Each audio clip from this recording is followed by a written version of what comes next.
अब तो एक ही तरीका बचा है मोदी जी केजरीवाल से निपटने का। केजरीवाल का कत्ल करवाना पड़ेगा, केजरीवाल की हत्या करवानी पड़ेगी। उसके अलावा अब केजरीवाल आपसे संभलने वाला नहीं है। कोर्ट ने कहा है कि इतना फर्जी केस है, इतना फर्जी केस है, एक भी सबूत नहीं है, एक भी गवाह नहीं है कि इसमें मुकदमा भी नहीं चलाया जा सकता। ये पूरा षड्यंत्र दो लोगों ने मिलकर रचा, नरेंद्र मोदी जी और अमित शाह जी। और आज उन दोनों को पूरे देश से माफी मांगनी चाहिए कि आम आदमी पार्टी को खत्म किया जाए, आम आदमी पार्टी को बर्बाद किया जाए। अब आपके बस का नहीं है केजरीवाल, आपने सब कुछ करके देख लिया, अब केजरीवाल का कत्ल ही करवाना पड़ेगा। सत्ता की जो प्रधानमंत्री मोदी जी की और अमित शाह जी की सत्ता की हवस है, ये उसका नतीजा है जो ये षड्यंत्र रचा गया। हमारे परिवार ने बहुत भुगतान की है।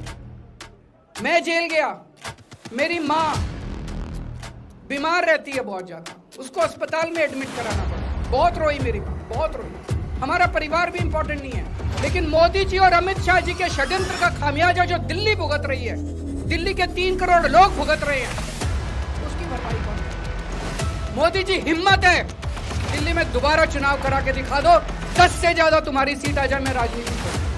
भाई दिल्ली में गजब हो गया, जिसकी वजह से आम आदमी पार्टी के हाथ से सत्ता चली गई थी दिल्ली विधानसभा चुनाव में और बीजेपी सत्तासीन हो गई, जिस मुद्दे के कारण वो मुद्दा पता चलता है कि झूठा था। और ऐसा हम नहीं कह रहे, बल्कि ऐसा कोर्ट ने कह दिया है। नमस्कार, मैं आपके साथ रीना झा बालियान। सुबह से लेकर अब तक आपने ये खबर सुन ली होगी कि कैसे अरविंद केजरीवाल और मनीष सिसोदिया को कोर्ट ने बरी कर दिया है, वो भी किस मामले में? शराब घोटाले में। ये वही शराब घोटाला मामला है जिसे पूरी प्रमुखता के साथ बीजेपी ने उठाने का काम किया था, और खास तौर पर दिल्ली विधानसभा चुनाव के दौरान, और जिसकी वजह से अरविंद केजरीवाल को जेल के भीतर भी जाना पड़ा था। सीबीआई इस पूरे मामले में जांच कर रही थी, लेकिन आज कोर्ट ये कह देती है कि जो सीबीआई ने सबूत पेश किए वो नाकाफी है, और इसी वजह से दिल्ली के पूर्व मुख्यमंत्री अरविंद केजरीवाल और मनीष सिसोदिया को बरी कर दिया गया। और बरी करने के बाद अरविंद केजरीवाल ने क्या प्रधानमंत्री मोदी और अमित शाह को धोने का काम किया, उन्होंने क्या फटकार लगाई है।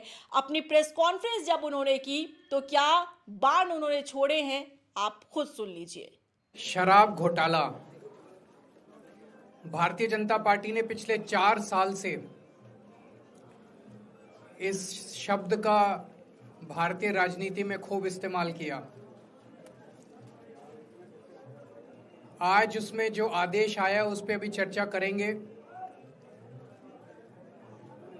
न्यायालय ने, हमारे जस्टिस सिस्टम ने इसमें एक बहुत ऐतिहासिक फैसला दिया है। इसके लिए मैं जुडिशरी का बहुत बहुत धन्यवाद करना चाहता हूं, जज साहब का बहुत बहुत धन्यवाद करना चाहता हूं। आज के इस माहौल में जब सारी संस्थाओं को, सारे अथॉरिटीज को डराया जा रहा है, धमकाया जा रहा है, ऐसे में इतना बड़ा न्याय करने के लिए जज साहब ने वाकई बहुत हिम्मत दिखाई है। मैं उन सभी वकील भाइयों का धन्यवाद करना चाहता हूं जिन्होंने एक एक कदम हम लोगों का साथ दिया, हमारी ये लड़ाई न्यायालय में लड़ी।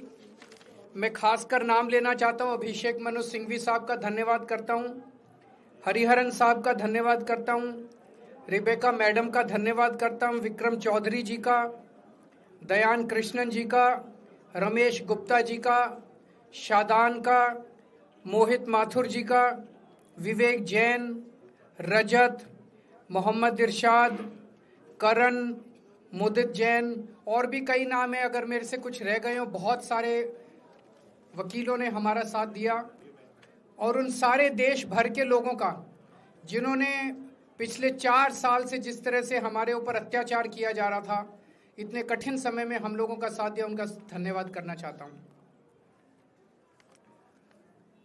आप जान रहे हैं कि किस तरह से पिछले 4 साल से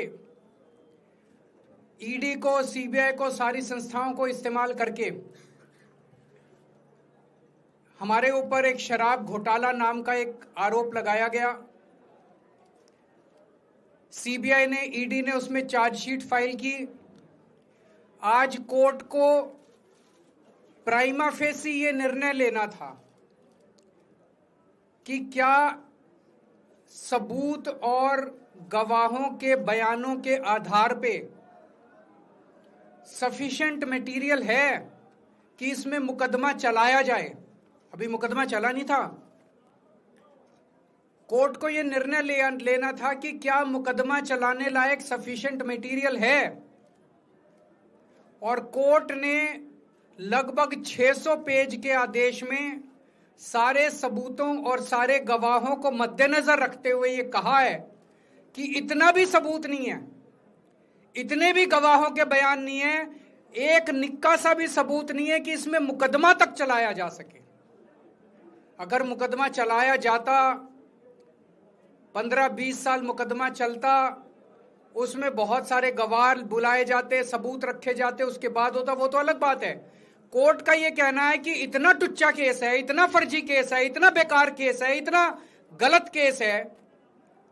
ये मैं नहीं कह रहा, ये भाषा है। आप कोर्ट का ऑर्डर पढ़िए। ये ऑर्डर जो है ये ऐतिहासिक ऑर्डर है। कोर्ट ने कहा है कि इतना फर्जी केस है, इतना फर्जी केस है, एक भी सबूत नहीं है, एक भी गवाह नहीं है कि इसमें मुकदमा भी नहीं चलाया जा सकता। ये पूरा षड्यंत्र किसने रचा, क्यों रचा? ये पूरा षड्यंत्र 2 लोगों ने मिलकर रचा, नरेंद्र मोदी जी और अमित शाह जी। और आज उन दोनों को पूरे देश से माफी मांगनी चाहिए।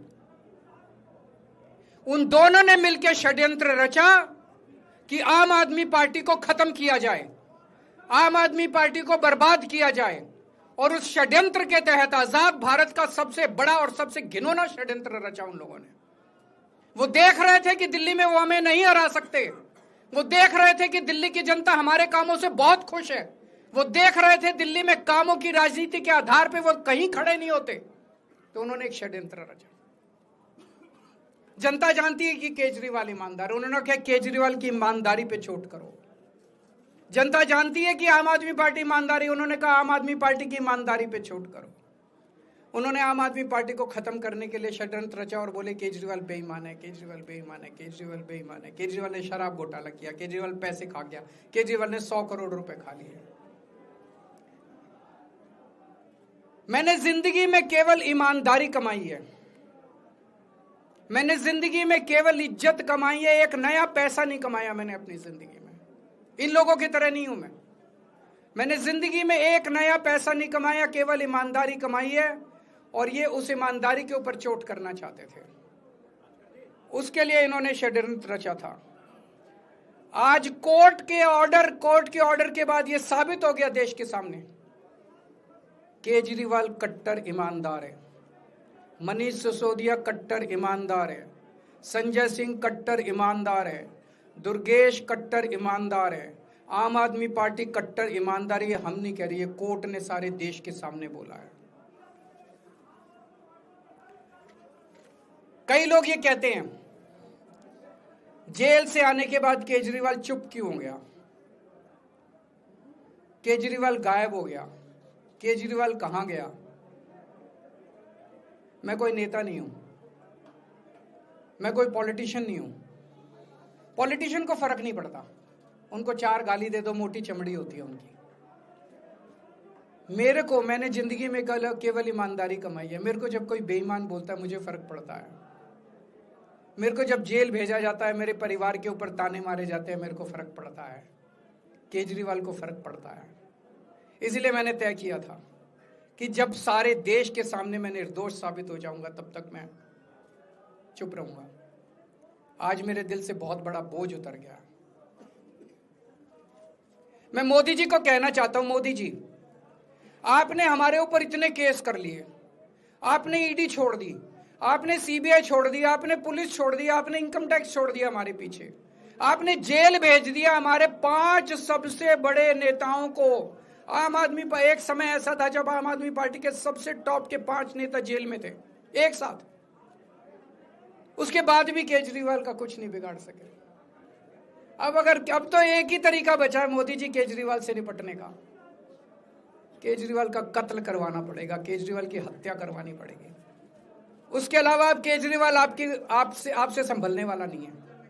अब आपके बस का नहीं है केजरीवाल, आपने सब कुछ करके देख लिया, अब केजरीवाल का कत्ल ही करवाना पड़ेगा। और एक तरीका है, मैं पहले भी बोल चुका, लेकिन वो मोदी जी के बस का नहीं है। मैंने 500 स्कूल बनवाए दिल्ली में, आप 5000 स्कूल बनाओ। मैंने दिल्ली की सड़कें अच्छी करी, आप पूरे देश की सड़कें ठीक कर दो, देखो केजरीवाल को कोई पूछेगा ही नहीं। केजरीवाल ने 200 मोहल्ला क्लिनिक बनाए, आप 20,000 मोहल्ला क्लिनिक बनाओ, आप तो देश के प्रधानमंत्री हो। अरे अच्छे काम करो ना। वो नहीं होता मोदी जी से, वो मोदी जी से नहीं होता। मैं उनको कहना चाहता हूं, प्रधानमंत्री जी, केवल सत्ता की जो प्रधानमंत्री मोदी जी की और अमित शाह जी की सत्ता की हवस है, ये उसका नतीजा है जो ये षड्यंत्र रचा गया। और इस षड्यंत्र का मैं बहुत छोटा हूं, हमारे परिवार ने बहुत भुगत भोगी है। मैं जेल गया, मेरी मां बीमार रहती है बहुत ज्यादा, उसको अस्पताल में एडमिट कराना पड़ा, बहुत रोई मेरी मां, बहुत रोई। इनकी पत्नी मनीष सिसोदिया जी की पत्नी, उनको मल्टीपल स्क्लेरोसिस डिजीज है, सब लोग जानते हैं। जब सुप्रीम कोर्ट में केस चल रहा था, संजीव खन्ना जी ने कहा कि बहुत गंदी बीमारी है, उनके नीचे का पूरा पोर्शन काम नहीं करता और धीरे धीरे बीमारी बढ़ती जा रही है। हमारे परिवार ने बहुत भुगता है, लेकिन वो इंपॉर्टेंट नहीं है, हम इंपॉर्टेंट नहीं है, हमारा परिवार भी इंपॉर्टेंट नहीं है। लेकिन मोदी जी और अमित शाह जी के षड्यंत्र का खामियाजा जो दिल्ली भुगत रही है, दिल्ली के 3 करोड़ लोग भुगत रहे हैं, उसकी भरपाई कौन करेगा? आज दिल्ली में कहीं चले जाओ, सारी सड़कें टूटी पड़ी हैं, अस्पतालों में दवाइयां मिलनी बंद हो गई हैं, मोहल्ला क्लिनिक बंद किए जा रहे हैं, स्कूलों का बुरा हाल हो रहा है। पूरे दिल्ली में पोल्यूशन इतना ज्यादा कभी दिल्ली की जनता ने नहीं देखा था। यमुना का बहुत बुरा हाल हो गया है। एक चीज बता जो तो दिल्ली में इन्होंने ठीक करी हो, पूरी दिल्ली का बेड़ा गर्क कर दिया। सबसे बड़ा खामियाजा मोदी जी और अमित शाह जी की सत्ता की हवस, उसका सबसे बड़ा खामियाजा दिल्ली के 3 करोड़ लोगों ने भुगता है। दिल्ली के लोगों से जाके पूछो। आज मैं चैलेंज करता हूं मोदी जी को, मोदी जी हिम्मत है दिल्ली में दोबारा चुनाव करा के दिखा दो, 10 से ज्यादा तुम्हारी सीट आ जाए, मैं राजनीति छोड़ दूंगा। तुम्हारी 10 से ज्यादा सीट आ जाए, मैं राजनीति छोड़ दूंगा। दिल्ली की जनता त्रस्त हो चुकी है तुम लोगों से।